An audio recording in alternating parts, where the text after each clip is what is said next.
Okay, it is beautiful. Man, August 19th, incredible. Summer is over, school starts, it's the fall on front of us. Football started. I mean, oh my God, exciting. This is the year of UT Austin being a national champion. If they can pull it off. I hope so. I'm gonna be with NVIDIA tomorrow in Silicon Valley all day. I'm gonna be visiting with Jensen Huang and his team. I'm excited about that. Lots going on in technology. Too many things, really. We're gonna talk about some of those. We have a great guest today. But before we get rolling, let's have John Sibley Butler enlighten us. This is a request from Andre Carvalho. Well, my daddy left home when I was 3. Didn't leave much for mom and me but this old guitar and the empty bottle of booze. Now, I don't blame him because he run and hid, but the meanest thing he ever did was before he left, he went and named me Sue. Well, he must have thought it was a hell of a joke. Got a lot of friends from a lot of folks. Seems I had to fight my whole life through. Some gal would giggle and I'll get red, and some guy would laugh and I'll bust his head. Life ain't good for a man named Sue. Well, I grew up quick and I grew up mean. My fists got hard and my wits got keen. I said I roamed town to town to find that man. Woo! That is awesome. What an opening. What That's an one of Johnny opening. Cash's originals. You got to look at that. I used to do that. Absolutely. Absolutely. Well, you guys, there's so much going on. It's just, I don't even know how people have the capacity to keep up with what's happening. I tell you, we had the call from the Open Power AI Consortium. We had presentations from Databricks and Google and all kinds of companies, Dell, NVIDIA. I mean, it's just incredible what's happening with AI and transformation, new technologies, new products, quantum computing. I mean, it's just too much. It's just too much, Johnny. And I don't even know how you do this scoring of all these disruptive technologies, Johnny. What's going on in your world? Well, what's going on in my world are two things. Certainly, the startup world is just crazy, but also the fundraising world is crazy. I think with the war hanging over our head, quote unquote, and another conflict like Vietnam. Oh, by the way, we didn't lose Vietnam. I'm a veteran. We gave it to the South Vietnamese regulars, and they lost that. They lost the war. So let's put that on the table right now, which nobody ever has. Anyway, so what happens then is that the technology is going, but the funding is kind of in limbo because of the risk. But Andreas, the biggest issue to me, and talking to my egghead, is where are we in terms of I call the history of economic thought, not economists, because they have gone Hmm. off into mathematics. And if you take a look at it, where we are, we are kind of at a financial stuff. There's a real economy of goods and services. That's China now. That is, their wealth is based on goods and services. It's based on production, right? We're sort of in a rental economy where finance is carrying everything. Absolutely no products, and people are making money on the fact that you got the banks making money on real estate, but it's a rent economy. It's not based on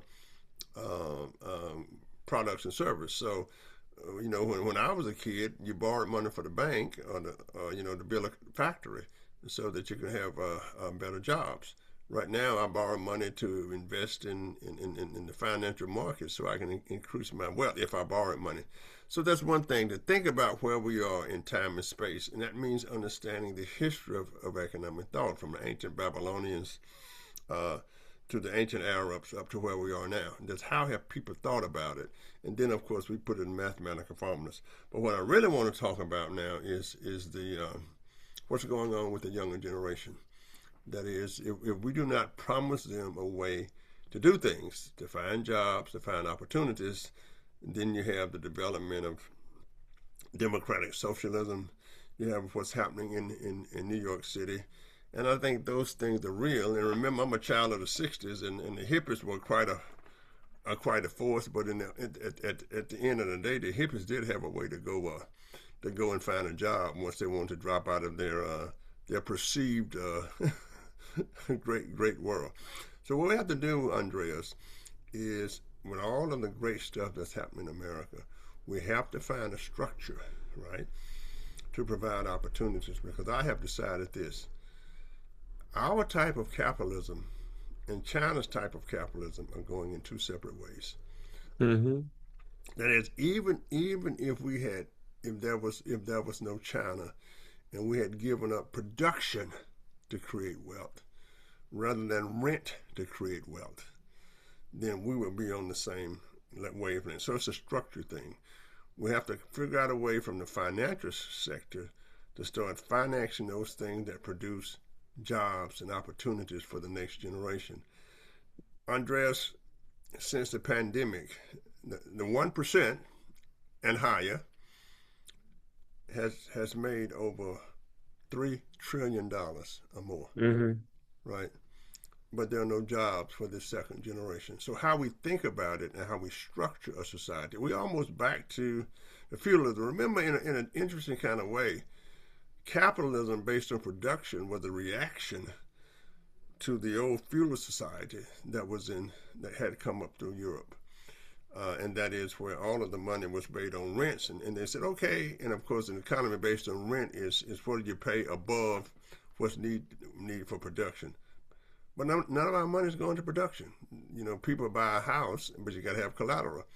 And in the end of the day, it becomes more complicated because people cannot afford it. And also remember, America was based on the idea that the federal government created the interstates. They created the Hmm. roads. They created all those things so that employees would, and healthcare, so that employees would not have to pay their employees. Make money to pay for that. Anyway, so I'm thinking of that on a larger scale. But from the day-to-day life, the activity and entrepreneurship stuff is, as people lose their jobs, it is way out there. So I'm happy Hmm. that the new technologies are here. AI is awesome. It's taking away jobs, but it's also creating jobs for babysitting. And as you know better than me, in the great state of Texas, our governor has said, you know, you cannot have these data centers. Hey, you cannot pass that on to the rate players of the customers. So you look at companies, and it's still in order, but what's changed is, where will people work? Where's the production? Where's the production Hmm. of goods and services that we need every day? We don't make buttons. We don't make shoes. We don't make shirts. We don't make earrings. And China now is the productive part of the world, and that's kind of where we are. Yeah. Llewellyn? Well, I can't disagree with John Sibley Butler, Professor, much as I would like to, as much as I feel it's in my interest to disagree with him. However, I think in the several weeks now he's been absolutely correct. But I don't think we're going to solve any problem by going backwards. We are not going to be making buttons in the US unless we get from Sacha, who we're going to be talking to shortly, some marvelous robot that makes buttons, but we aren't going to have human beings making buttons because it's not a very nice or attractive occupation. The people who are prepared to make buttons, the immigrants, we are throwing out of the country or not allowing in, the same effect, a shortage of labor and the worst sort of work, and a shortage of genius at the best sort of work. We will pay a price for that, just as Britain is paying a price for Brexit. I'd like to mention, as I see it, we may be in a tipping point because interest rates are high, and suddenly, both in Britain and the United States, their deficits are becoming a burden on the budget. The budget this year is severely burdened by the high interest rate. A lot of 10-year treasuries are rolling over, and they're rolling over at nearly twice the interest rate that they were when they were initiated. that is a very grave situation. It's an unfortunate uh, uh, accident of time, but it's a very real price for the United States to pay. $1 trillion a year in interest is quite a serious burden, and the deficit continues to rise, and there is no serious attempt to control the deficit. At some point, we will have to do that. Nobody has a magic formula. We'll probably have to rescind all the tax cuts going back to about 1993. And we will have to have a new tax regime, which will not be popular. But certainly, you cannot have most of your national wealth and the money you need for disposable money as a nation go to paying interest rates on profligacy of an earlier time. So that's very grave. We have some intimations, at least JP Morgan Chase reckons we're into the beginning of a world food crisis. I'm inclined to think that is quite possible. It's brought about by two things: the lack of fertilizers coming out of the Gulf because of the Iranian war and because of climate change and the tremendous amount of drought that we're seeing in the productive lands of the earth. The full impact and the full duration will not be understood really until next year. And of course, when things are in short supply, they also get very expensive. So food inflation is something we can look forward to, which will have a huge impact on poor people around the globe and people of just moderate means in the US. So the happy days may be coming to an end, and we may have to do some serious belt tightening and to look at what we're at. The the polls are showing, or rather the elections are showing, this democratic socialism. I don't think it's well defined. I think what it is what they have in Scandinavia. I don't think it's old fashioned socialism. I think that's a total misunderstanding. Socialism previously was defined as the means of production should be owned by the workers. I haven't heard anybody saying that that's what should happen. So I don't think it's socialism. I think it's an extension of the safety net. And in an odd way, the motivation for it, the feeling, the national angst that is producing it is the same national angst that produced MAGA. It's the same sense that people who feel that things are out of control, different people, but really people in the same socio-economic bracket. So tighten your belts. It isn't going to be quite as rosy as it has been. Got it. Got it. Well, I want to say that before I introduce our guest here, that we everybody keeps talking about the investments that are happening on the AI side, sort of the vendors, but there's an interesting data fact from Utility Dive that basically they have been summoning and looking at all the capital projects from the utilities and the actual number of projects. It's rounding out to be $1.4 trillion over the next 5 years, gentlemen, to upgrade the power grids. This is, a significant number, primarily heading into transmission infrastructure. Texas is going from 344 kV, 345 kV to 750 kV. In many other places, the highways need to be amplified, if you will, to take care of the additional juice that needs to be created. Something like 100 gigawatts are being planned, a new generation across the nation. And these numbers are gigantic, and the timeline is just not, in my mind, not feasible given, how slow and things move in terms of studies and permits and regulatory approvals and all that. But nevertheless, those are the numbers: 1.4 trillion for grid improvements over the next 5 years, some 100 gigawatts of new generation. And so the data center impact is key. Renewables and storage continues to be key.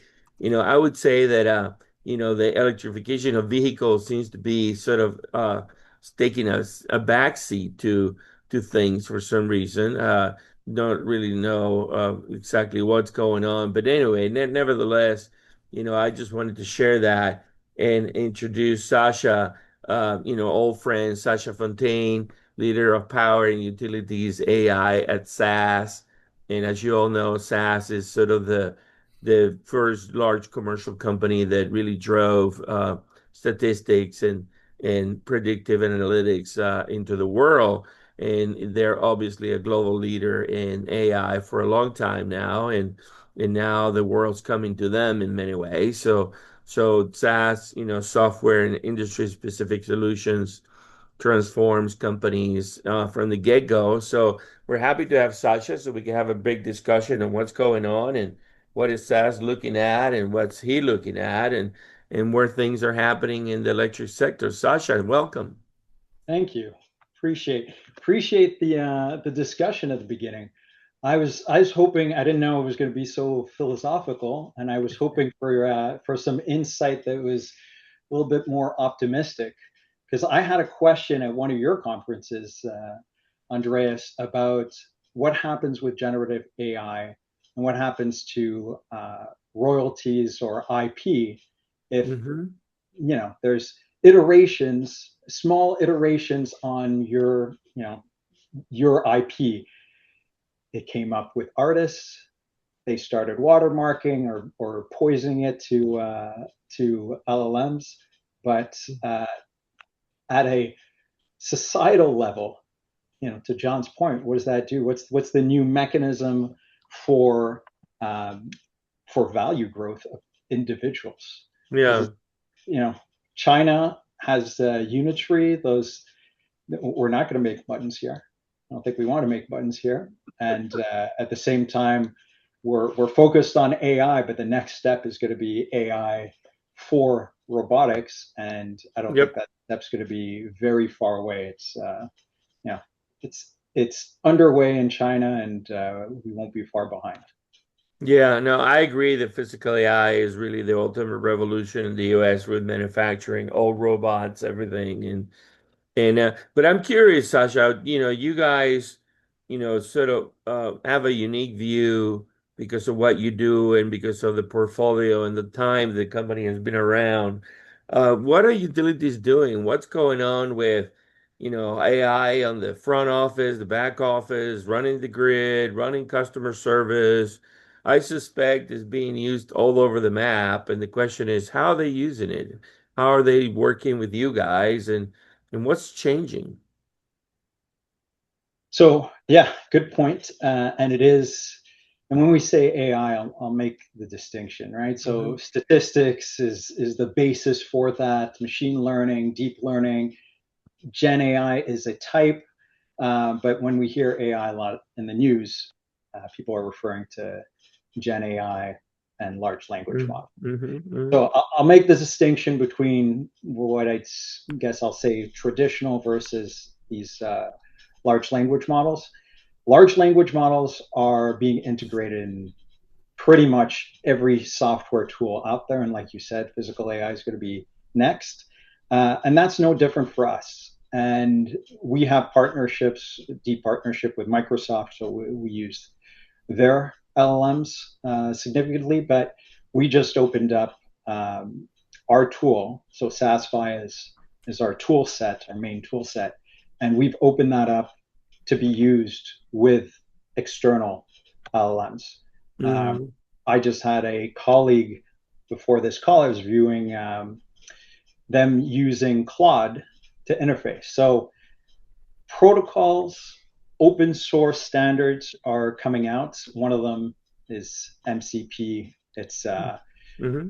Model Context Protocol, which basically lets these LLMs not have to know every API call. It's Hmm. able to interact with a third party tool such as Hmm. SAS Via Hmm.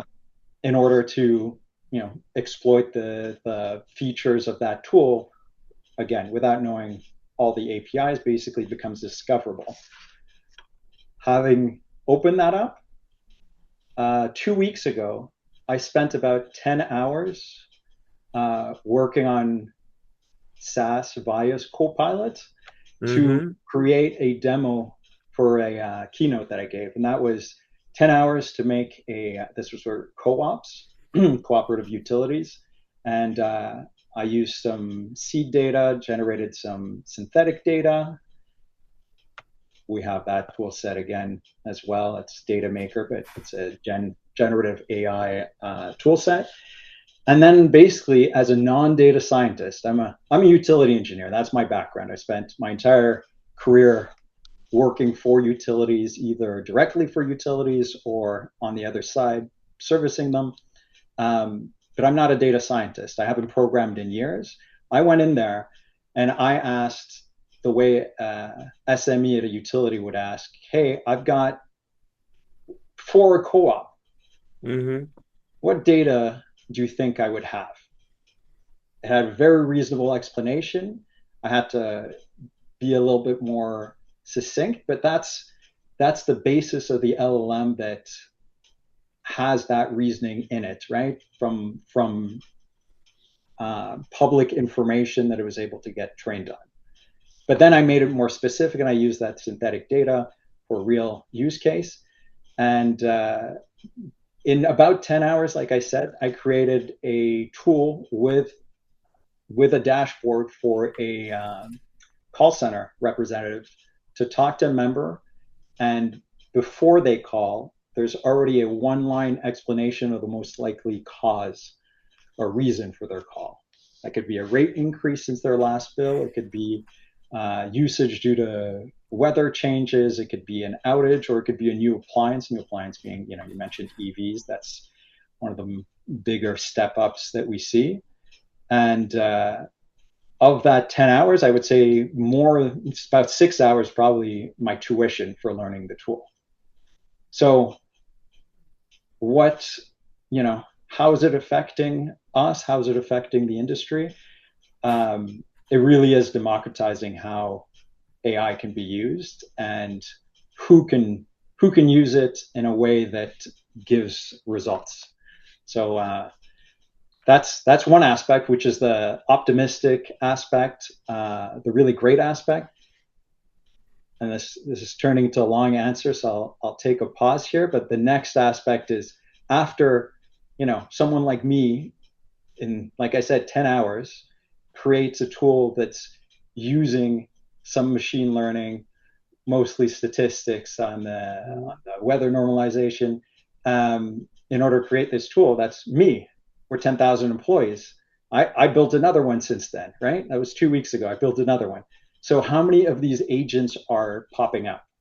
And that's another topic. That's the next challenge we need to address. Yeah, absolutely. Yeah. Johnny? Yeah, so isn't it wonderful to have a tool? And it is a tool, because you must tell the tool what to do, and to have agents to go out and pick a part that needs to be improved and come back and give you examples of where it can be improved. But I think there are two things that we talk about in America. One is how will the grid become more efficient? And as they say, for all information, I'm president of the grid. We have a grid organization that I'm president of. Work with Richard Sprindle and a guy named Andres Cavallo and some other folks. And we ask these questions. How can you save an additional 30% electricity, right? Even if you have, right, the AI agents on the grid. And my question is, and we think it has to do with controls. So my big question to you is, what can the AI agents tell you about controlling the grid? And as a result of controlling the grid, and I'll just say this again, although we have some new technologies on the grid, we're still dealing with 1919 technologies, people pulling levers and et cetera to control the grid. So, what can your AI just tell you about the relationship between grid control and the savings of electricity without, let me say this, without new generation? Right. So, that's a tool we've used for a long time. So deferred investment, asset investment, um, and the means to do that, and that I think AI is accelerating or improving, optimizing. Let's put it that way. Mm-hmm. Um, is the more efficient use of the grid. So we build a grid for the peaks, right? Sometimes it's just one peak. It's a summer peak. That's it. One time for the day, and that's what we have to build for. That highway's got to, there's no, we can't have a traffic jam. That becomes a brownout. That becomes Right. potentially a blackout and instability for the greater grid of the nation. So we build for that peak. Obviously, we're getting a lot of pressure from data centers right now. Electrification, so EVs was concern that's slowed down now, but it's going to come back. Um, However, the rest of that time, that grid is not fully optimized, and Mm-hmm. that's where AI can look at truly large amounts of scenarios. So we will run a power flow analysis. There are well-established tools for that. We'll run a power flow analysis. Where are my constraints? Where do I have capacity? However, that's still a fairly manual process, Mm-hmm. and it's time intensive. Takes a SMET, subject matter expert, to do that. At the same time, AI can now run this. The physics-based models are getting truly impressive. I'm impressed from where it came because it came from gaming, but Mm-hmm. yeah, it's getting impressive where you can start trusting it more and more. It is a trust and verify for now, but I think that's where we're going to be able to optimize the grid for usage outside, see where our real constraints are, and know them not just for the peak hours, but exact timing. So, which hours on which days should I expect a constraint, and at that point you do economic evaluation of your assets. Hey, what are my not assets, or of your options? What options do I have to solve this? Is this a long-term battery? Is this a new transmission line? Mm-hmm. And I'll pause right there to say it's all of the above, because right now we need that power. We've been talking about an aging grid for a couple of decades now. It's an old grid now. That investment that Andreas was mentioning needs to happen. That's why it's in the next 5 years. I kept hearing about the trillions we need to invest, and it always used to be 10, 15 in the next 20 years. Now, I truly believe, yeah, in the next 5 years, there's going to be a lot. Spark is one of them, right? One of the fundings from Yep. the government. Well, yeah, Um, that's a great answer. I think also that we haven't done it out there, and then the agents can't find it. And I think there's a lot of things that we have done that relates to the grid upgrade or whatever have you. That's just not out there yet, sitting in a data somewhere, so the agent cannot go get it. But okay, I'll leave it. I got another question, but I'm gonna let my distinguished columnist that I read all the time, the infamous Llewellyn King, uh, who has no respect for me, but I have all the respect for him. We have a one-way relationship. I love Well, him, that's but he doesn't because love we me. haven't had a mud wrestle lately. All right, Uh, Llewellyn. Sasha, I think in a way you sort of made not a case against AI, because both you and I believe that AI has a huge role to play in the utilities. But when you pointed out that we build for the peak, uh, there is a solution, and it is at hand, and that is we now have in the electric mix storage, and in mhm. that way the peak is much more manageable than it was heretofore. Um, but the other question I have for you is how much more can we wring out of the present electric infrastructure with AI? I've heard 30%. Can we actually, through DER and other management of the grid and management of the generators, get more power? 30% is, I would think is a probably a good number. I don't know that I would go well past that for thermal generation. That's a study we've had for since the Industrial Revolution, basically, since steam powered generation, or sorry, coal powered. So I don't know how much more we can squeeze out of it. Now, someone who's more familiar with material engineering might say, yes, that's what we're going to use AI for. I would think that there's more interest right now in using AI to find and to get the right architecture of materials for long-term battery storage. So yeah, I think that's definitely one means of it. I think from the generation point of view, you're going to have to start looking at efficiencies on non-thermal. 30%, yeah, I believe so. But again, like I mentioned before, I also think that while that's happening, we're going to need to build those transmission lines. We're going to need to basically do all the options, everything that we can in order to increase our generation, increase our transmission, and then from the distribution point of view, um, like I said, electrification has slowed to a certain degree. It used to be a major concern, but there's ebbs and flows in how that works. If this was in the 90s, we'd be talking about death spiral because energy saving appliances were actually, and demographic changes were slowing down load growth. And then EVs came, that changed completely, and now we've got AI to contend with, although that is a much faster paced data center growth is much faster paced than EV. To answer your DR question, demand response is not only a grid grid optimization tool. It's also it has a social human behavioral aspect to it. Not everyone will want to participate.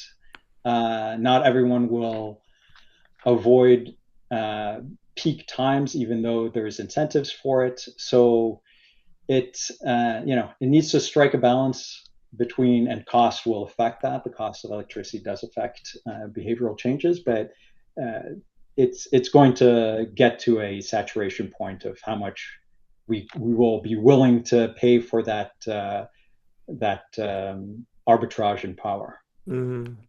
Yeah, I would say let me chime in real quick about something that mo it's not intuitive to most people in general. So for the audience, um, the challenge with the grid and the fact that the grid is built for peak, but it's not run at peak, and how much additional sort of capacity can be put on top of the grid and still run it effectively is a big challenge when it comes to balancing and frequency management, and how the islanding happens. So, for example, the reason that Texas passed this new law about basically requesting or demanding that data centers going forward in Texas need to be not islanded from the grid during storm systems, and they need to be grid following.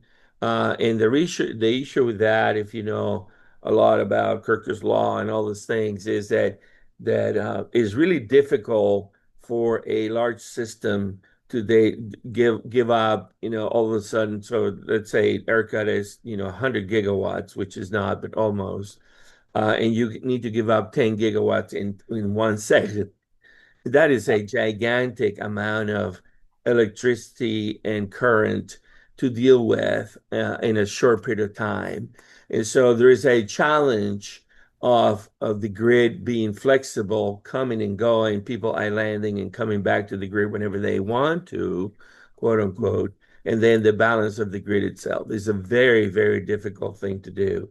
And so this is why the grid has a large ceiling as is built out to withstand the stress, if you will, on the grid itself. Anyway, I digress. Johnny, any more questions? Yeah, I think it's very interesting because the issues with how we live, and as we've noted on this program before, the continued electrification of America, Hmm. and I think that AI solves a problem of getting things faster. I don't think that it solves the technology that it takes to make the grid completely automated, right? But I think that the value of it, there are two things. The information will be there for you to analyze. I mean, that's invaluable. I just Hmm. finished another book. And what I like to do if I'm talking about a topic, if I want to read The Wealth of Nations, 1776, I don't read The Wealth of Nations. I read his bibliography first, right? Right. If I want to read, right, if I want to read a great book by the American West, I don't read the book. I read the bibliography first. And what a great tool this is. So in Yeah. terms of the grid, and I recognize that it's just a tool, but it is a tool that that it is a fast idiot to be quite, quite, for machine learning. But it Hmm. is so great. It has taken away our internships because it can gather information in 2 to 3 seconds. So we have to be careful, I think, in my opinion, and as Llewellyn knows, which is always correct and unbiased, in my opinion, then we need to look at and concentrate on those technologies that makes the grid more efficient for saving electricity. Now, I do believe this.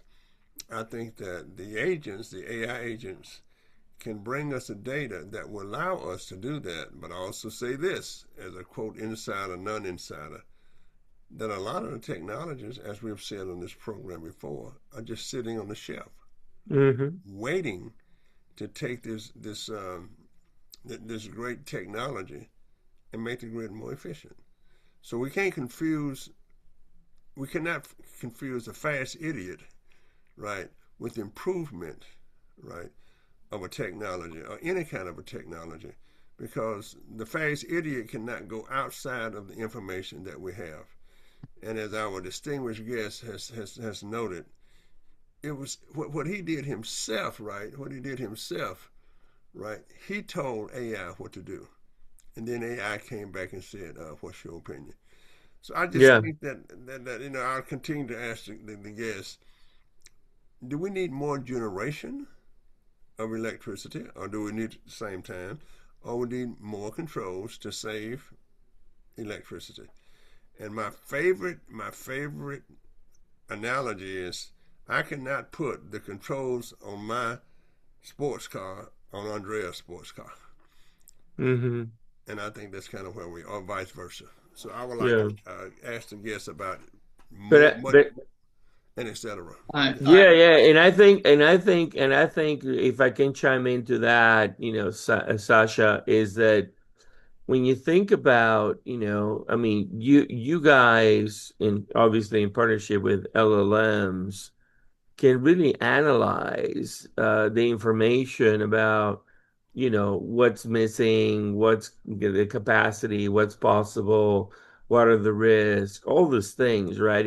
And so maybe not only try to answer that with the context, but also what is it that SaaS has with, maybe you can talk about your data maker, or you can talk about your studio or your data, or help us understand how hard or how easy it is to arrive to these conclusions and make these decisions about how do you go about, building new models, automating tasks, changing things. Talk a little bit about that. Why don't I show you something? I wasn't planning on it, but if that's Go okay, I'll ahead, go ahead, go ahead. screen for a moment. Yeah, I want to see a digital twin. yeah. Yeah, this is not as impressive at that. Like I said, this is something I created in just a few handful of hours, I guess, was of real work.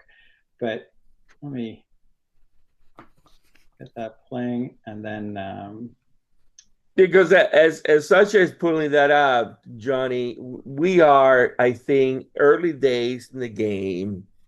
People don't know how to use these tools. People don't even know what's possible, right? And there's a whole new learning that is happening. This may be, I don't know how you equate this in time, but Sasha, go ahead, chime in. We see your Yeah. screen now. Yeah. Okay, great. So you said about the models. I'll talk about that. Yeah. Then we could talk about actual physical technologies that we need on the grid because Yep. you do need, the manually operated switches. Yeah, it doesn't matter how smart your AI is if you can't control it, then Correct. there's no point to it. And then there's more advanced technology. EGETS is one that comes to mind. But I'll start with this. Let's start with a model and then go down the path, and we should talk Yeah. about AI and operation as well. Yeah. So this is the Copilot, right? This is the tool where I'm putting in natural language, and I've asked it look at the load data from these customers and tell me if there's a new appliance that the customer might be that the member might be calling about. And Hmm. it goes through this. I don't tell it how to do it. The data science part of it, I don't say, normalize this, do it for base periods. I want to figure out. I don't even tell it figure out exactly what the base load is. I just tell it Hmm. how would you determine if there's a new uh, tool on there. So it generates the code. I run it, it extracts 2 a.m. data. It figures out I'm going to run this overnight and see if there's a step up in power usage. It Hmm. makes an error in reasoning, in that it doesn't take into account the extra power usage on cold or warm nights. When I lived in a home with old strip heaters. Those things Hmm. come on, it's resistive heating, and yeah, it looks like a big step up in power, but really it's just heating my house on a cold night.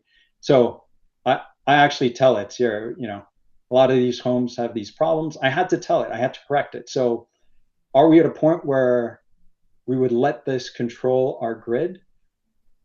No, Right. for those for this reason, the reason that the controlling devices are not necessarily there, and some of it, even the intelligence needs to be distributed intelligence, so closer to the source of the problem.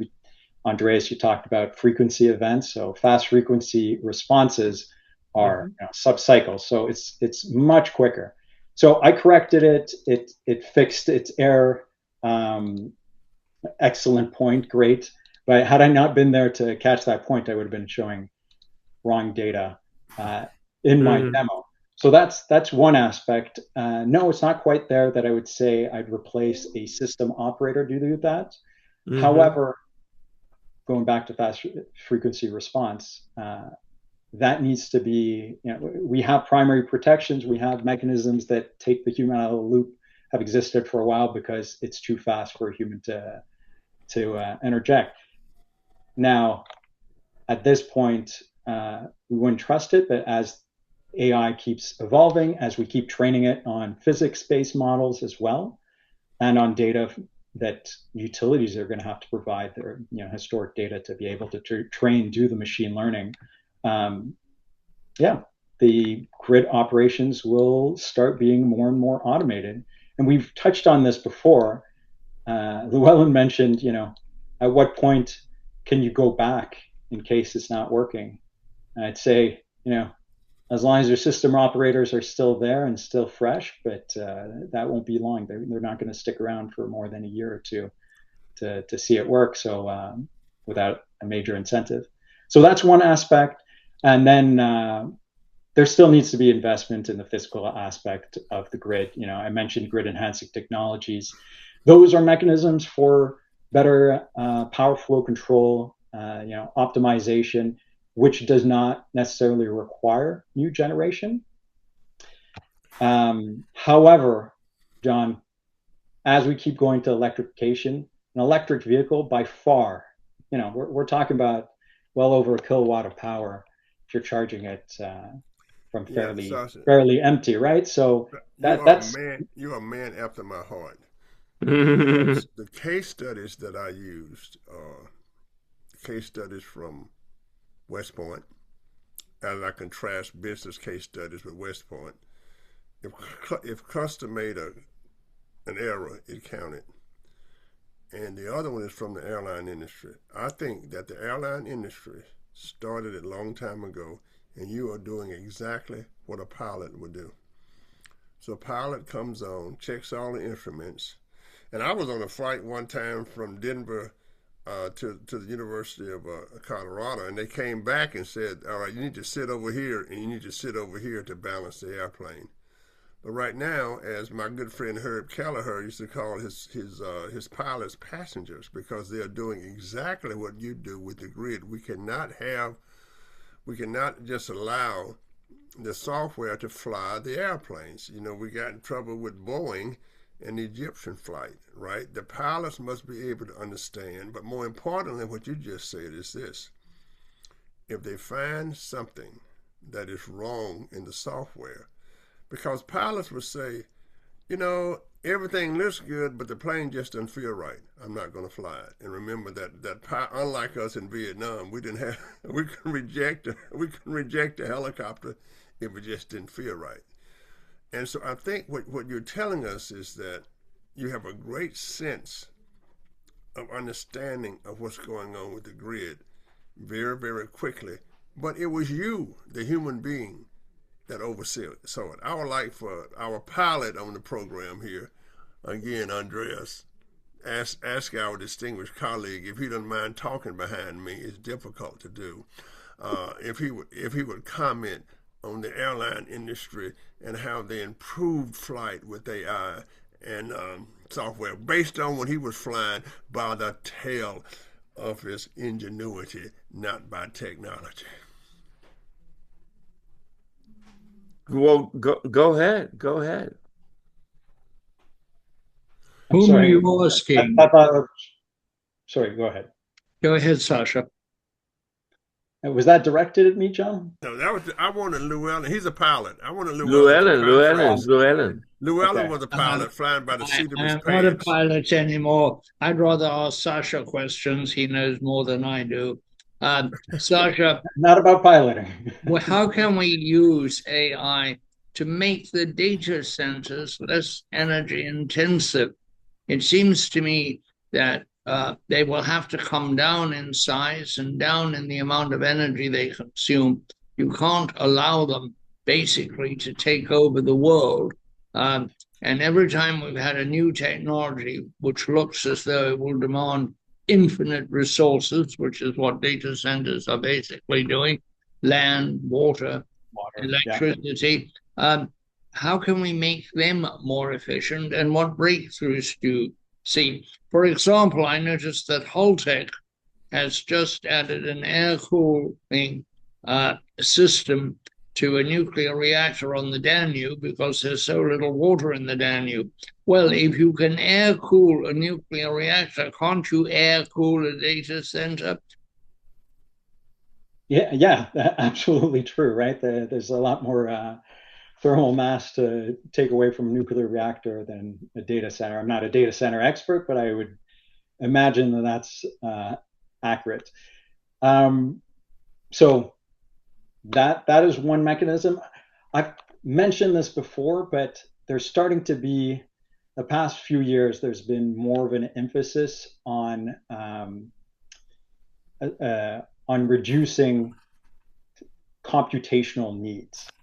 So SAS, since 2020, we've improved our speed of computation by 30x. 30x, that's quite a big number, right? So efficiencies in how we're computing, how we're basically coding in a way that allows the mathematics to be done more effectively, more efficiently, I should say.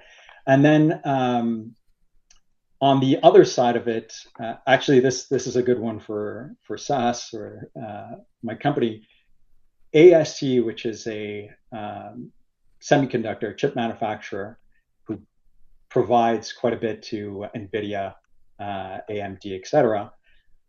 They've used SAS because they have so many agents that they're building that they needed a mechanism to compare them, evaluate them, see if they're accurate, control them, which is a big one.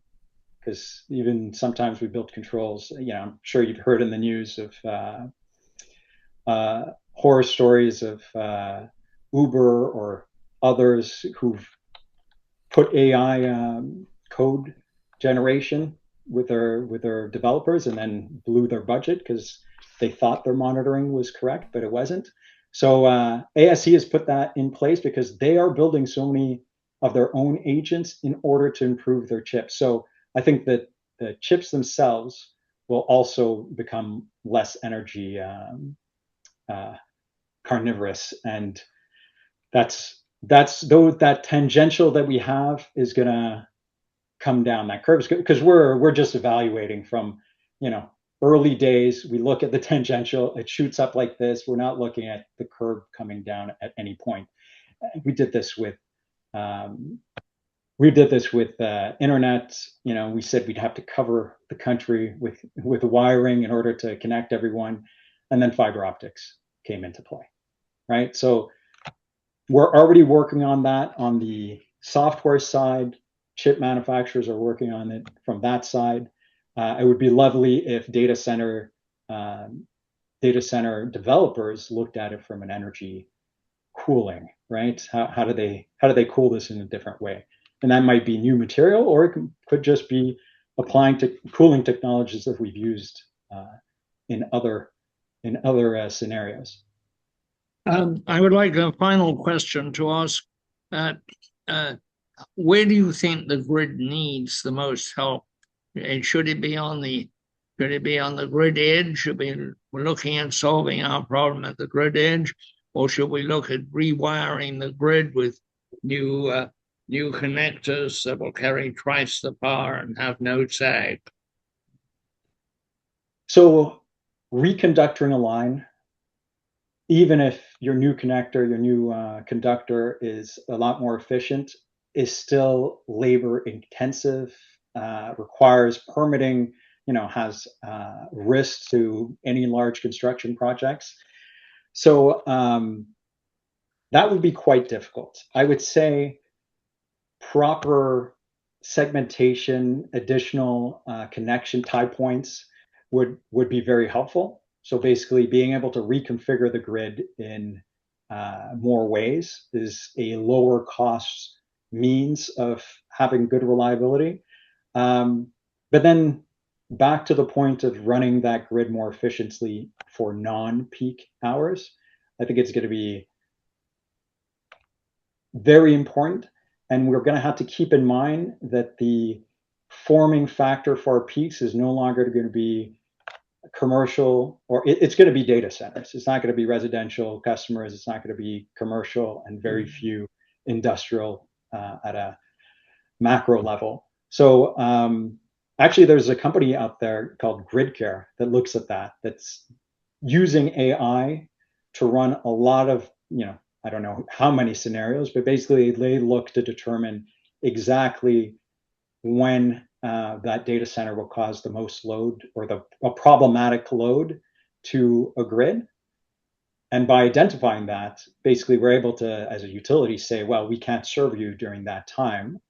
You're going to have to bring your own power, which is a term we've been using with data centers more and more.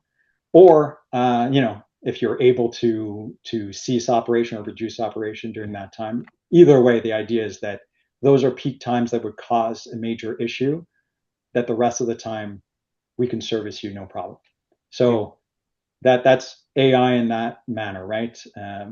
Figuring out exactly the specific times, and then, like Llewellyn, you mentioned, making sure those costs aren't costs that are going down to the individual, but are being borne by those making the profits off it, which is the data centers. And I think data centers are quite eager to get connected, and they value their electricity in a different way than we do, because that's residential customers, because they profit from every hour of being powered.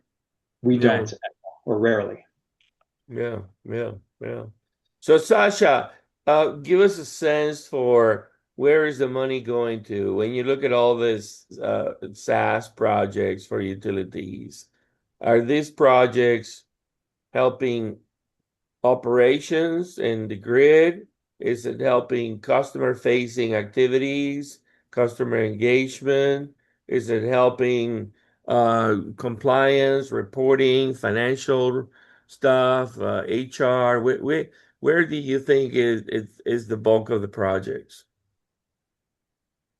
That's a great question. I don't know that there's clarity amongst utilities, and I think a lot of it is experimentation right now. Um, Mm-hmm. I, I don't want to call back to the early 2000s when we were basically had to outsource our IT from utilities because it had grown so large. We had developed so many in-house systems that it became inefficient. We had to Right. concentrate generating and distributing power as opposed to others.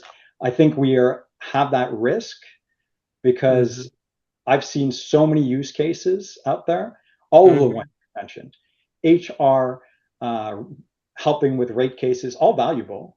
Mm-hmm. The output actually leads to decision. Right. That's I hear it from my leadership all the time. Right? We help companies make decisions from their data.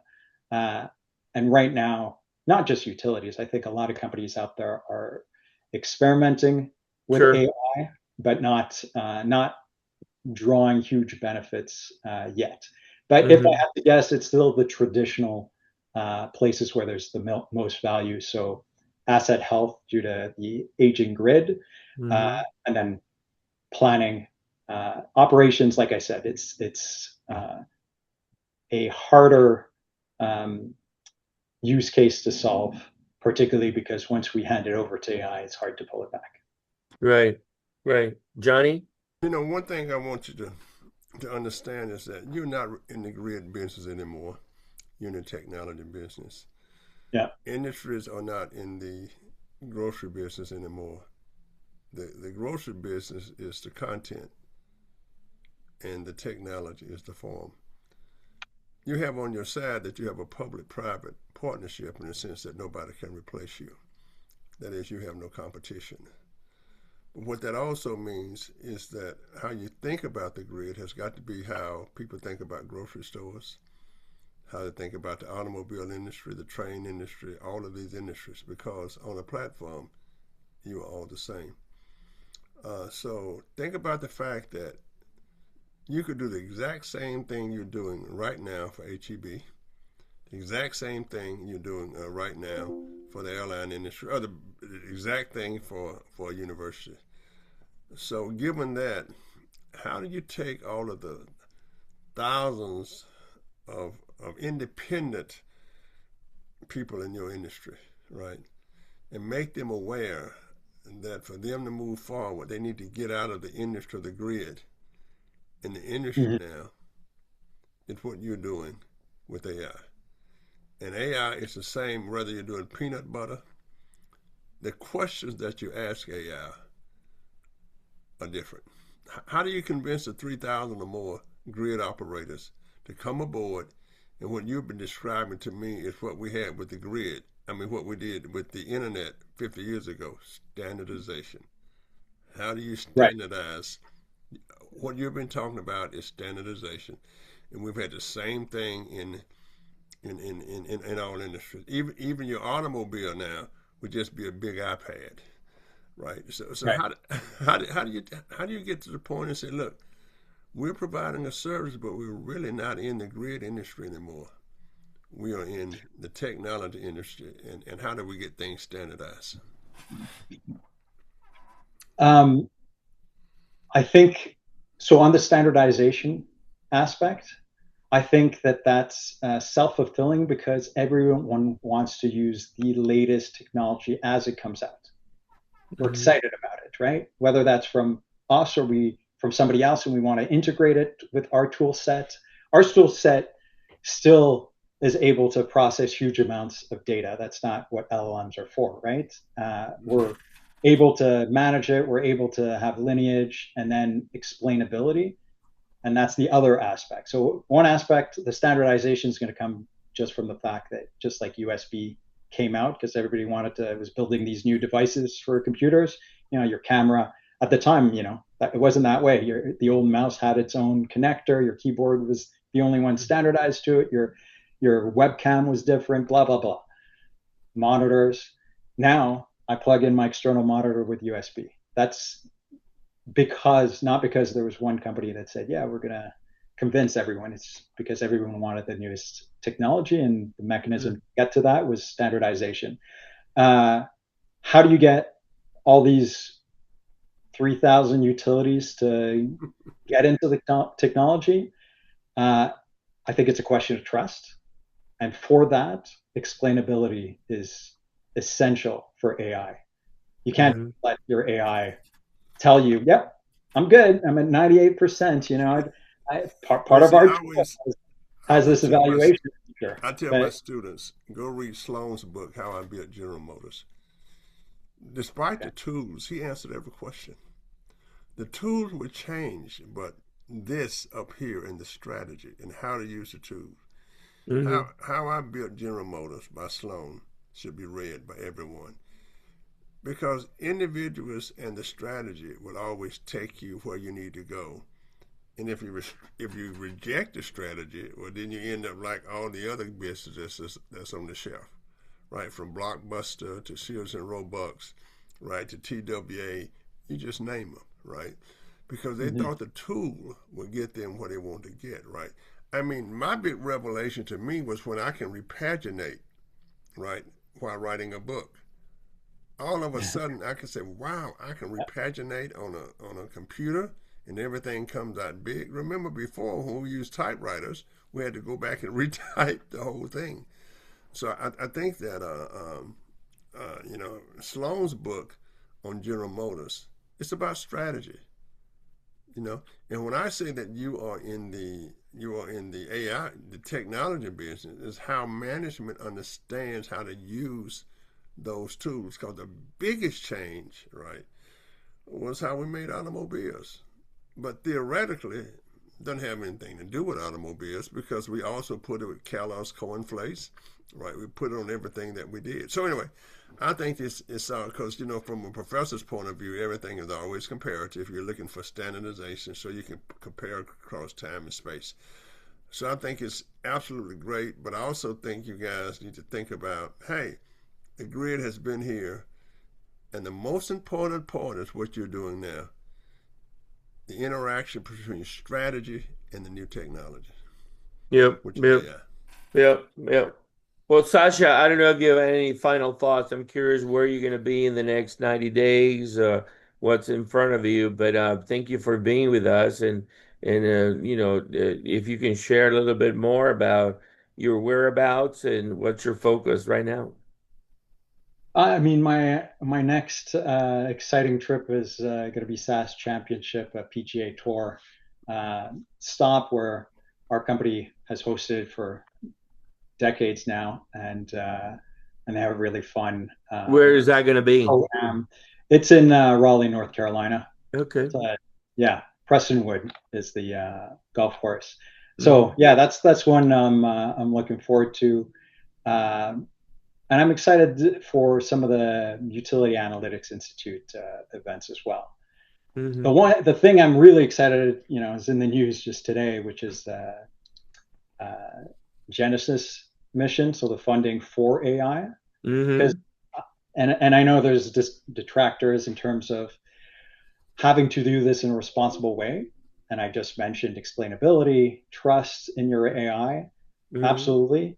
I've said this in this roundtable before. We still need to the U.S. needs to stay ahead in terms of the front runners on this. And then we got to jump on robotics as well, so that physical AI.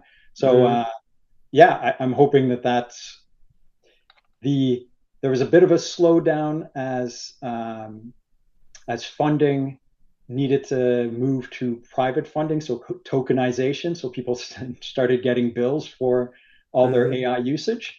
And hopefully this will keep the steam going and keep that momentum going so that we evolve to a point where that standardization is in place and companies are seeing AI just as a means of doing business, as opposed to something they're experimenting with right now. Sure, sure. Llewellyn, final thoughts. Well, I always find it fascinating to talk to Sacha because he has a practical application as well as the theoretical, and I find that very useful. So thank you, Sacha.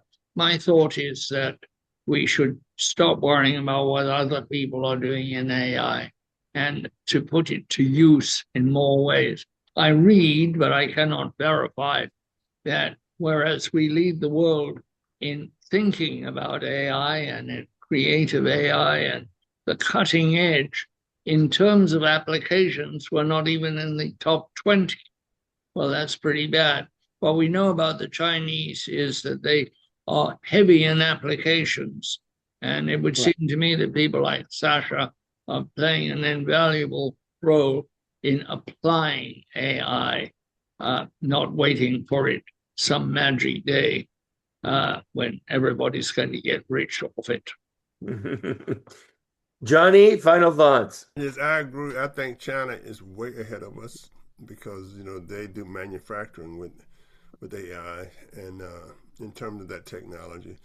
And as Llewellyn said, since we don't make anything, there's no application to AI except on the traditional kind of platforms.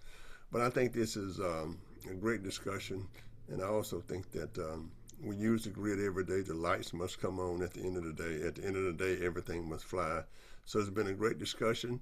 I would say, stay ahead of the strategy, and let's make application, as my distinguished colleague says. Let's apply it to something, and let's put the manufacturing of socks in every home in America to catch up, because all it takes now is a computer and something to print them out. Thank you very much. Yeah. Well, I would encourage folks to pick up the phone and call SAS to get the VIA platform running and have Sacha log in another 100,000 miles. Sounds good. Well, it was a pleasure speaking with all of you. Absolutely. Johnny, take us away. In the Southland, there's a city way down on the river, where the women are very pretty and all the men deliver. We got music playing all the time, starts in the daylight and go all through the night. And if you hear that music playing, I'm gonna tell you, baby, come to New Orleans. Woo! Thank you, Johnny. Thank you, Sacha. Bye-bye. All right, take care. Great program. Have a great week. Yeah, great program. Go hook